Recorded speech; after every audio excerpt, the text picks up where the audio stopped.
C'est parti. Bonjour, bonjour mesdames, bonjour messieurs, mesdemoiselles également. Je suis Maître Fadiga Koulibaly, la coordinatrice de la plateforme Village de la Santé Côte d'Ivoire. Cette plateforme a été mise en place par 4 groupements leaders qui sont Wildaf Côte d'Ivoire, OSAF Côte d'Ivoire, Association ivoirienne de lutte contre le cancer, le réseau national des agrotransformatrices de Côte d'Ivoire, avec le partenariat financier de Abidjan Danse Côte d'Ivoire. Notre préoccupation, c'est la santé de la femme et principalement la lutte contre les cancers féminins, les cancers du col de l'utérus et les cancers du sein.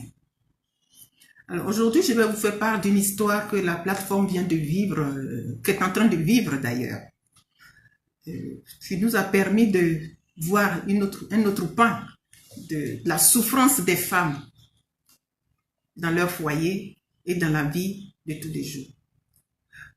Les ONG qui ont mis en place avec d'autres personnes, nous sommes au total une quinzaine d'ONG, la plateforme du Village de la Santé Côte d'Ivoire, ce sont des organisations qui sont engagées principalement dans la quête de l'autonomisation des femmes. Nous sommes partis du constat que la femme qui peut travailler pour atteindre l'autonomisation, c'est une femme en bonne santé. Alors que trop d'exemples sur le terrain font ressortir que les femmes souffrent du défaut d'accès aux soins de santé. Et surtout ces maladies lourdes de cancer féminin, dont nous savons tous la prévalence sur le terrain en Côte d'Ivoire et dans le monde. Pour ces cancers-là, il faut vraiment une sensibilisation, un encadrement et une prise en charge. Parce que, encore une fois, la femme dont on recherche l'autonomisation, ce n'est pas la femme qui a un pactole pour vivre. Ce n'est pas la femme rentière. J'ai beaucoup de respect pour les rentières parce qu'il y en a beaucoup qui fructifient ce dont elles héritent. Mais c'est surtout la femme qui travaille pour produire au bénéfice de son pays, de sa famille, qui subvient aux charges de sa famille, qui aide son époux ou qui assume seule les charges familiales. Alors nous avons cette petite histoire que nous venons de vivre. C'est une petite histoire, mais pleine de gravité. Nous avons rencontré une dame que nous avions appelée Dame Espoir. Mais aujourd'hui, nous nous demandons s'il s'agit plutôt, si ce n'est pas plutôt une situation de désespoir que nous vivons. Alors voilà une jeune dame de 34 ans qui n'a pas beaucoup de chance dans les foyers. Elle a déjà fait 2 mariages traditionnels et coutumiers. Le premier s'est dissous parce qu'elle était taxée d'être stérile. Nous savons bien que chez nous ici, c'est toujours la femme qui ne peut pas faire d'enfant. Le deuxième cas, elle a eu la malchance de tomber enceinte et son concubin l'a abandonnée avec la grossesse. Cet enfant a aujourd'hui 6 ans.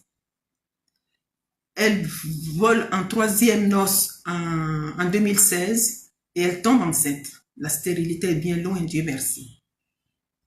Et au cours de la période d'allaitement, elle sent une boule dans le sein. Elle sent que son sein est un peu gros. Mais ignorance obligeant, sa maman, qui est une brave femme qui fait du commerce, et elle-même pense qu'il s'agit de syndrome lié à l'allaitement. Et puis voilà que l'enfant est sevré au bout de 2 ans. Et le sein grossit. Alors, quelqu'un lui suggère d'aller se présenter dans un centre de santé. Là-bas, elle est orientée vers un cabinet médical spécialisé dans les malformations du sein. Et voilà qu'on découvre qu'en fait, elle est en train de développer un cancer du sein. Et cette découverte a été faite au mois de juin 2018. Elle cherche un secours. Elle est orientée vers la plateforme Village de la Santé Côte d'Ivoire. Nous organisons une prise en charge depuis le mois de juillet, je crois, que nous l'avons rencontrée.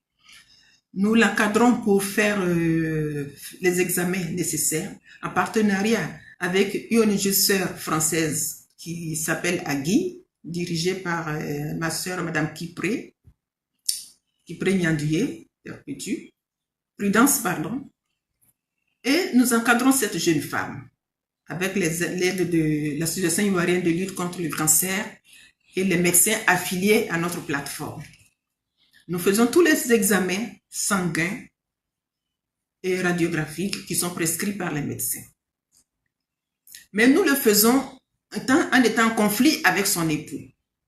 Parce que son époux estime qu'il faut que son épouse accepte que le mal dont elle souffre est mystique.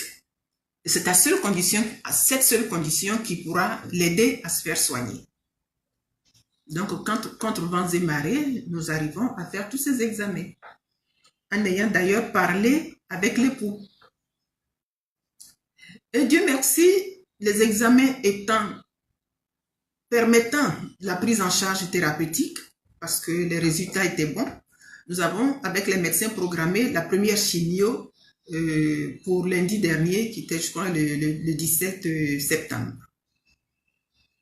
Le 17 septembre, elle avait rendez-vous donc pour la première chimio et on l'attend. Lorsqu'une de ses parentes appelle pour dire que non, son époux l'a fait voyager la veille. Ils sont partis ensemble à l'intérieur de la Côte d'Ivoire. Jusqu'à aujourd'hui, nous n'avons pas de nouvelles de la jeune dame. C'est pour cela que je vous disais tout à l'heure que pour nous, c'était un espoir parce que, étant donné que ces examens permettaient sa prise en charge thérapeutique, on s'est dit, grâce à Dieu, elle pourrait être sauvée. Et voilà que nous sommes plongés dans un certain désespoir. Tout simplement parce que elle n'a pas eu de prise en charge familiale. Son époux ne la soutient pas dans le combat contre le cancer. Et j'en profite pour lancer un appel à tous les membres des familles, à toutes les familles où une personne est porteuse d'un cancer. Je ne suis pas médecin, mais il m'est revenu que la prise en charge psychologique et la solidarité familiale est très importante dans le traitement du cancer.